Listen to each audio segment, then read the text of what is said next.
Hey guys, Sean Dove here, back with another Cinema 4D quick tip.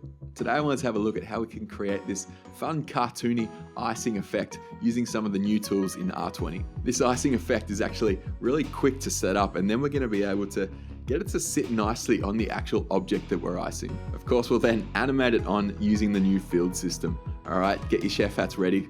Let's jump in. Oh, didn't see you there. Don't forget to like, comment, subscribe, show some love for your local hero, Thor, the god of render.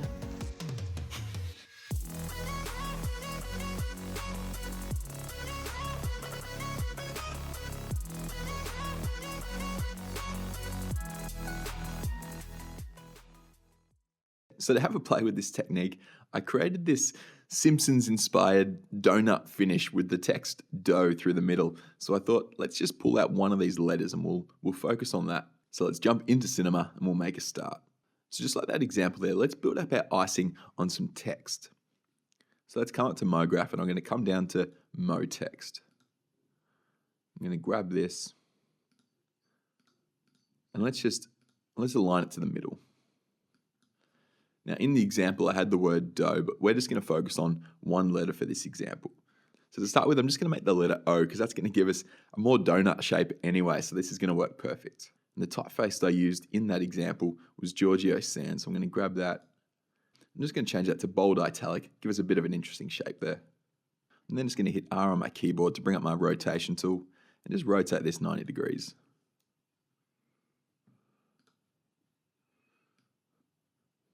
What I might even do is just invert my depth there so my base is on 0.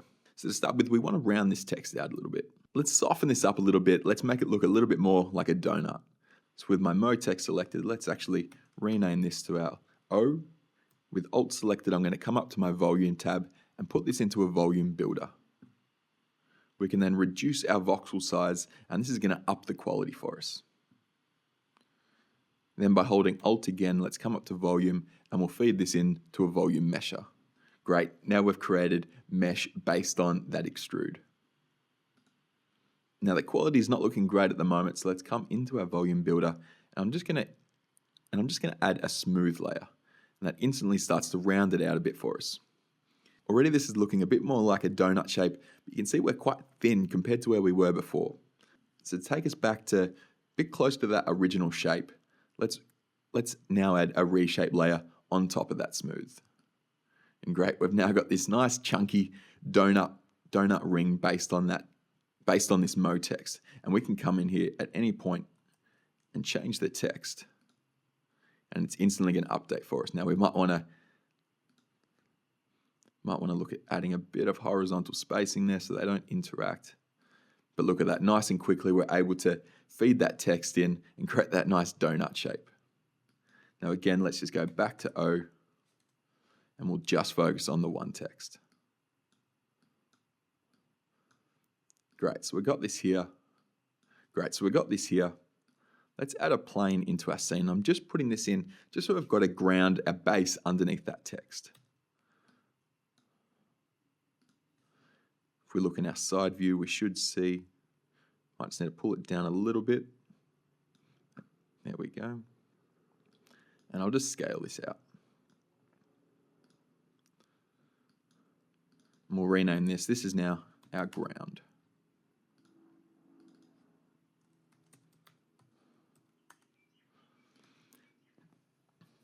Sweet. So now that we're here, we can start to look at how we incorporate with the whole icing effect. So what we're going to want to do is jump into our top view. I'm just going to hit NA so we can put that shading on, remove those lines for us.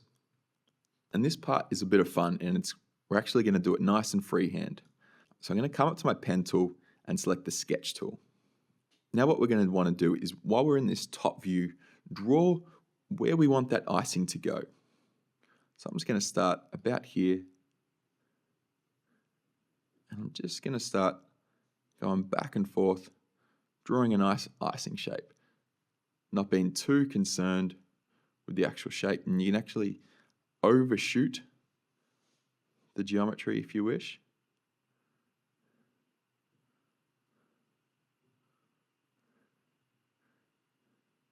I'll just end it about there.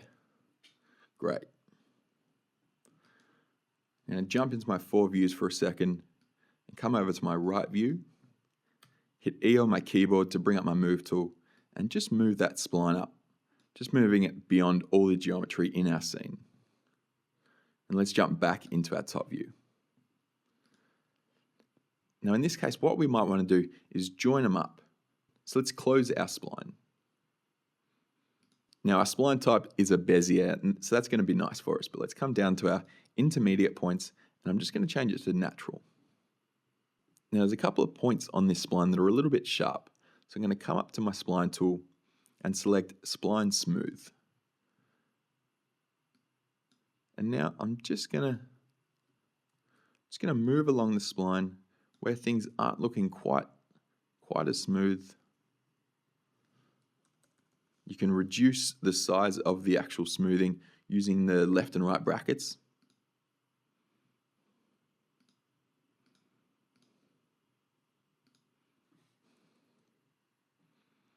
Nice. Something like this is looking all right for us. Great, so we've now got a path for where we ultimately want that icing to end up. So I'm going to come over, change my mode to my point selection mode. I'm going to hit Command A to select all the points along this spline. And then what I'm going to do is hit U-S to subdivide. And I'm going to continue that process until my spline looks something like this. And we've got it all filled in. We've got plenty of points along that path. Then this is now where the magic happens. We're going to come up to Mesh, go down to Spline, and we're going to select this Project tool. Now make sure your mode is on View and that you're in your top view panel. Let's hit Apply. Now, while we're in this view, you might not actually notice that anything happened. So let's jump out of this and we'll jump back over into our perspective view. And just like that, that spline has now projected itself onto our little donut ring here. And that little point where we overshot is actually now hit that floor. So this is why you want to have that base plane behind your actual geometry as well, to make sure you capture everything and it doesn't go flying off into space. Just to demonstrate that, I'm going to undo our projection, and now that we're in our perspective view, let's project that again. I'm going to hit Apply, and now when I spin around this scene, you're going to notice that you project it from the view that you're currently looking at, and this is why you want to do it from that top-down view or from that actual perspective that you ultimately want this to be seen from. Let's undo that. I'll jump back into my top view. And if we wanted, we can even scale this spline up a little bit. Just move it down. This way we're going to get a little bit more, we'll get a little bit more overshoot and see it hit the floor just to demonstrate it a bit better. Now if you come over to this little tab here, you can see you've got your previous tools that you've been using. So let's go into there, let's choose Project, and I'm going to hit Apply. Keeping in mind that our mode is on View and we're in that top-down perspective. Let's jump back into our perspective view. And now as I spin around our scene here, we've got a little bit funky on a couple of points here, but overall we've got this nice spline wrapping around our geometry. I might even just undo that. I'm going to hit US one more time, just in case that error was a result of not having enough points there. All right, that's looking a lot better for us. Let's frame this up. We'll drop a camera into our scene. I'm going to look through that. I'm going to zero out our rotation there and give us a minus 90 rotation there. Great. Now we're looking directly down at our geometry. All right, great. Now to start building up our icing, what we're going to want to do is select our spline, and again, we're going to feed this into a volume builder. We'll reduce our voxel size to something like 2 to up that quality. And now we can select our spline within the builder here, and we're going to reduce its radius. So let's go something like 7. And we'll give it a density of 1 so we can get a nice continuous flow there. We might want to even pull this radius down a little bit more. I'm going to go 4 for now. And now let's drop this builder into a mesher. I'm going to jump out of my camera so we can jump back to that. And great, this icing effect is starting to come together here. I'm going to jump back into my volume builder of my icing here. I might actually rename this. This is our icing builder and our icing mesher. Let's jump in here, and I'm going to add a smooth layer. And what you're going to notice, everything's disappeared on us, and that's because our radius is too small with the voxel size and the amount of smoothing that's going on. So let's grab our spline, and let's just start increasing it. And now we're actually able to start bringing back in that icing. Another option we can do is reduce our voxel size even further, and this is going to continue to add further quality to our icing. We might even want to try and change our smooth layer from Gaussian to something like mean curvature, and now it's going to look to maintain its shape a bit more and just add a little bit of smoothing where joints connect. For now, we're going to continue along using that Gaussian blur. I might just reduce our radius a little bit here. Something like 5's looking all right. Let's jump out of our camera. We'll have a quick spin around. All right, this is starting to come together. This is looking nice for us. Now, if I go underneath our plane, you're going to see we're getting some show through here. Our icing's not sitting nicely on the ground yet. So if we were to render this, you'd actually see we're getting some intersection between the ground and our icing. So we want to separate that to get some to be able to get some really nice contact shadows. So I'm going to add a cube into my scene. I'm going to zoom out, hit E to bring up my move tool. And what I might even do is jump over into my right view so I can just pull this down. Now the aim here is we essentially want this cube to be directly underneath the ground, or at the exact same level.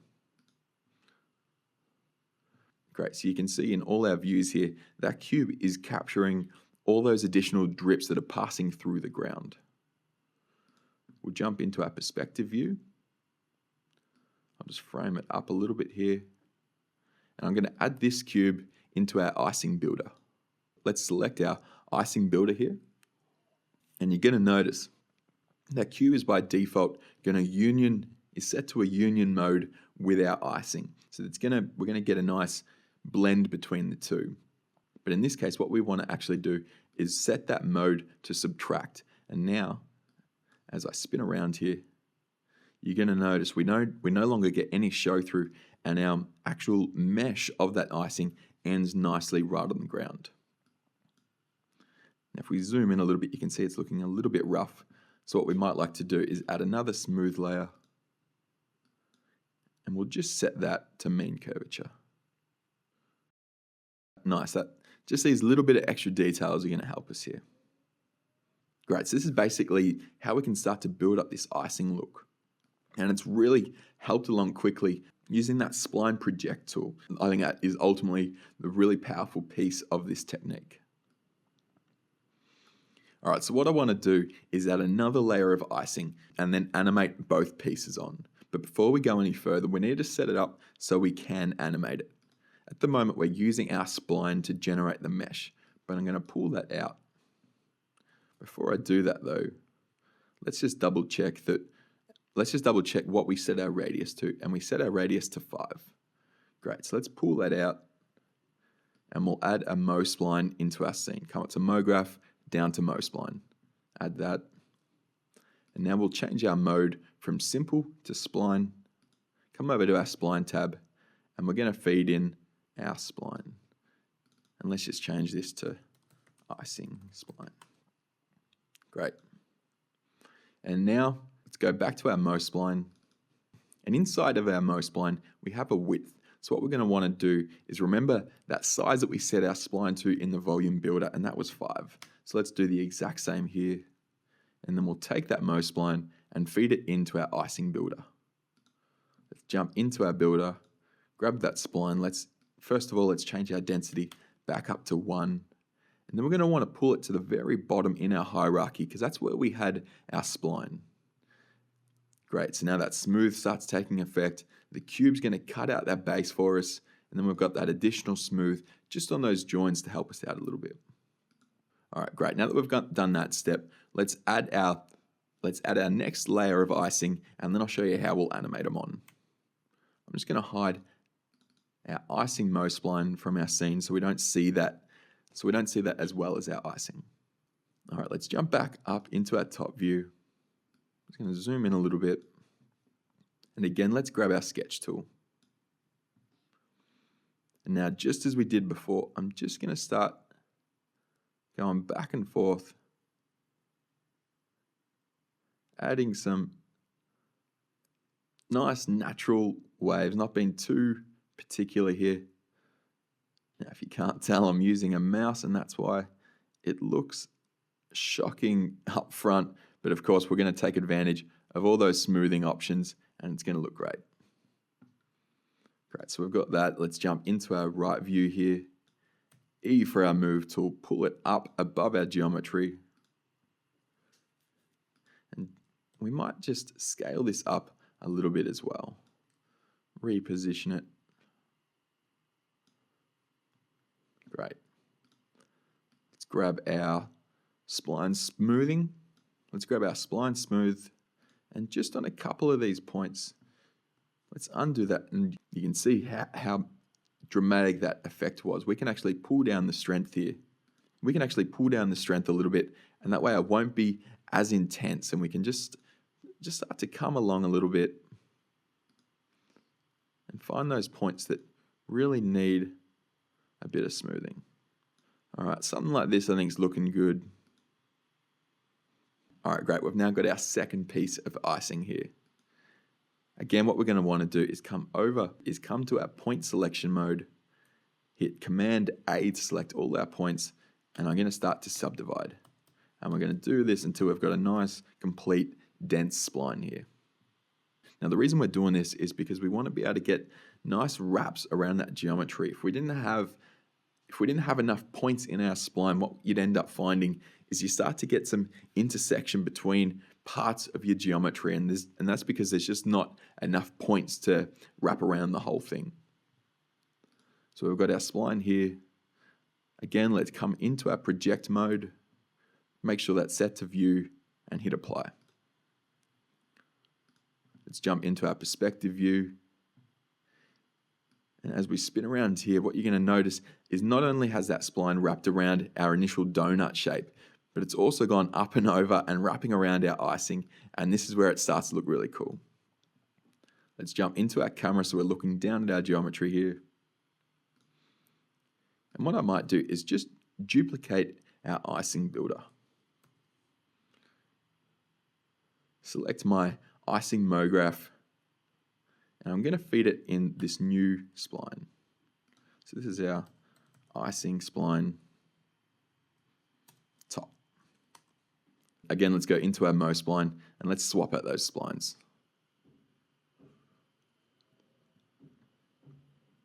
And great, just like that, we've got this really cool second layer of icing on top. You can see something's gone a little bit funky over here. I might just undo a couple of steps. Apologies about that. Let's undo there. We should always check how our spline ends up before we go too much further. Again, let's jump into our view here. Let's project that spline, and let's hit apply.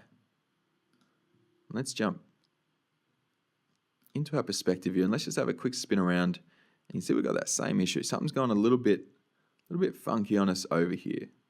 So sometimes what I find is just by repositioning our spline a little bit, moving it around, maybe adding one extra subdivision there. I'm just going to scale it up, make sure we've got plenty of space for it to overshoot.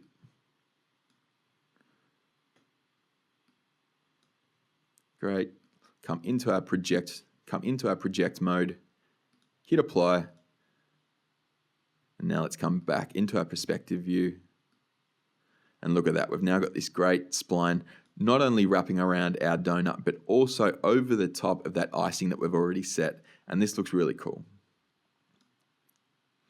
So all I'm simply going to do is jump back into my camera. I'm going to duplicate our icing mesher here. And what this is going to do, this is going to become our icing mesher top. Same with our Mo spline. Now all we need to do is come into our Mo spline and just swap it out for that new one that we've just set. And instantly we've now got this nice double layer of icing going on here. Now what we might have liked to have done is get a little bit more happening in the actual middle of our donut there, but this is still looking kind of cool. We've got some nice shapes going on here. Great, so with a really simple setup, we've been able to get this double layer of icing. All right, so now let's look at how we could animate these on. I'm going to hide our icing top for the moment and do the same with the spline, just so we can't see that distracting from our scene here. Let's curl down our icing mesher and let's select our icing Mo spline.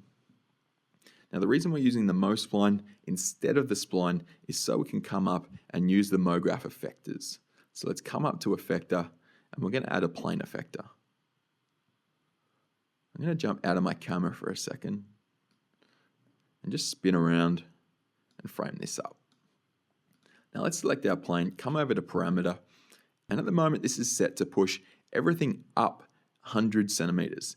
But what you're going to notice is in the scene, everything's going everywhere. Nothing's going in the same direction, and this isn't going to work for us. What we want to be able to do is be able to send our entire spline perfectly straight up into the air. So that's a really simple fix. All we need to do is change our transform space here. Instead of node, we're going to come down to object. Now what this does is it treats the whole thing as one object. Nice, let's push this a little bit further up in space. I'm going to push this up a little bit just so we're now off camera. Great. Let's come over to our fall off tab within our plane and I'm going to add a linear field. Now if I zoom out a little bit, you can see that linear field is set to plus X. What we're going to actually do is change it to plus Z.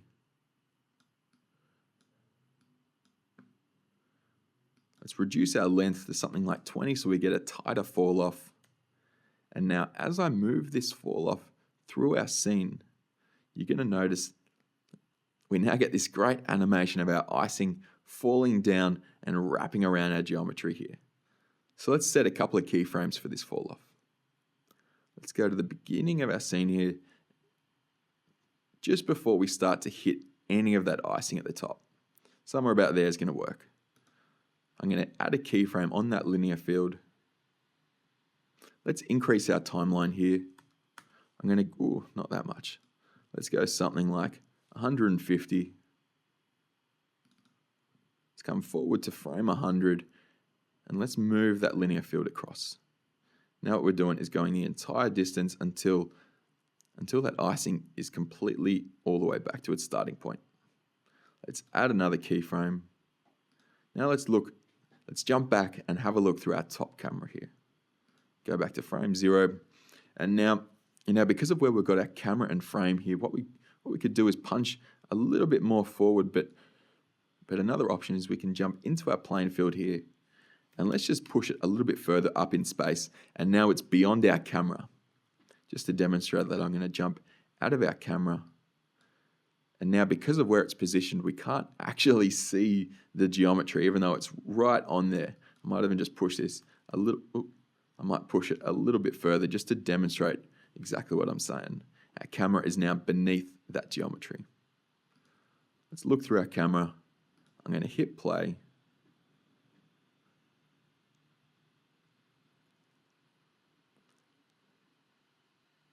And now we get this fun animation of this icing falling from above, wrapping around our actual geometry. All right, nice. That's looking great.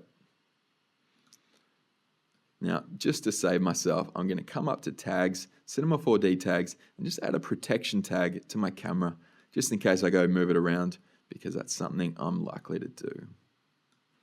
All right, great. So we've now got our first layer of icing animating on here. Let's turn back on our second layer. Let's just double check if we're happy with this. I wish we'd gone a little bit further in the center with some of our wraps, but I'm thinking let's just continue and it's probably going to be okay.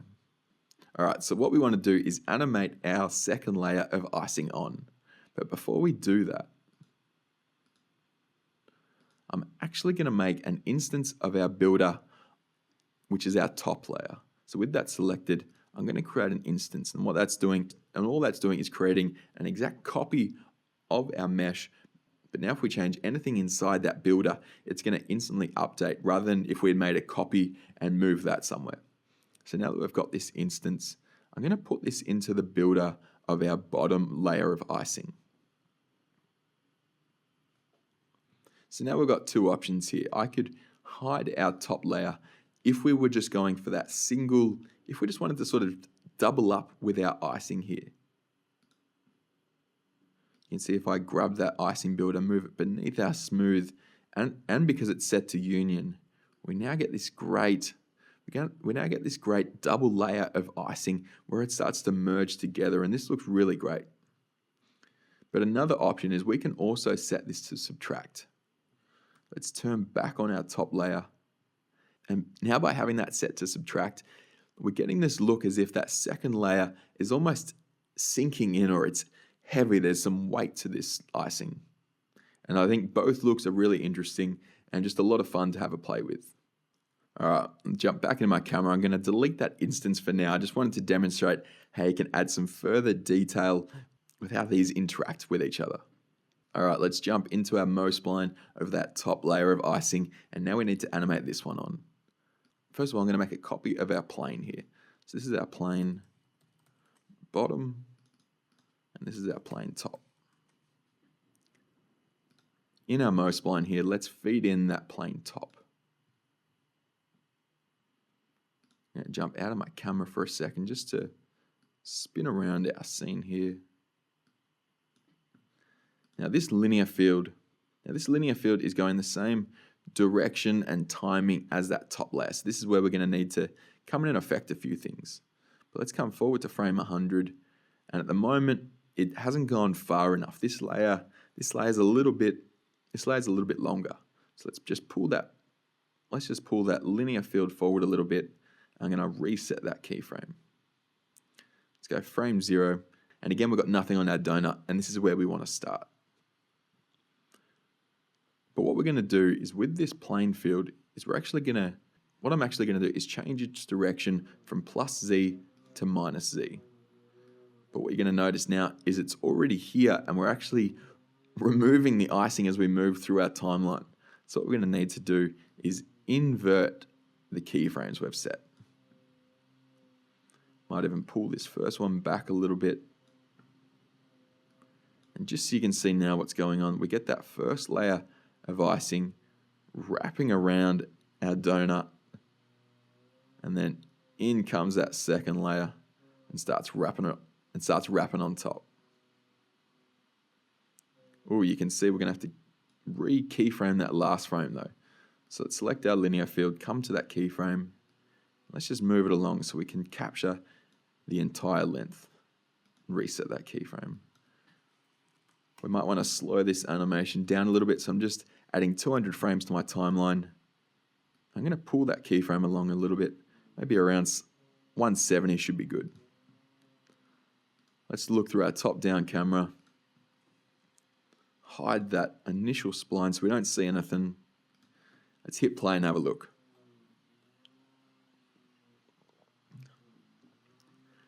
That first layer falls and starts wrapping around our donut here.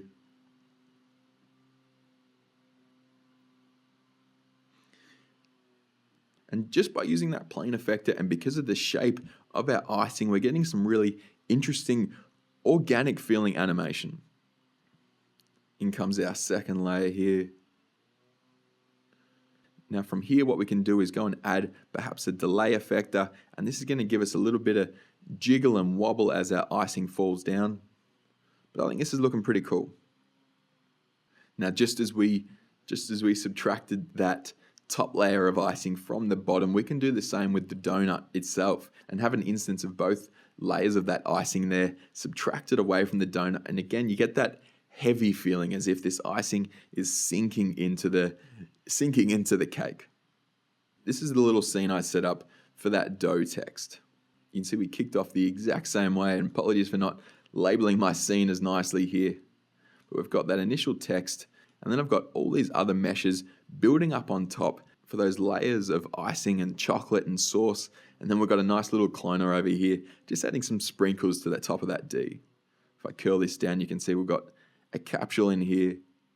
And all I'm doing there is just cloning some of those capsules onto our mesh there.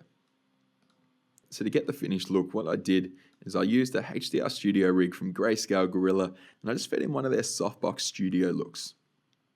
I was using one of their render presets just to get some nice soft shadows. I find these presets actually work really nice to get some fast results, to be able to iterate quickly as you're working on the fly. All right, guys, I hope that was a bit of fun. Take something away from it. Again, real simple setup to put together. That projection tool really does a lot of the heavy lifting and create some great results. All right, thanks, guys. Hope you can take something away from it. I'll see you again soon. Cheers.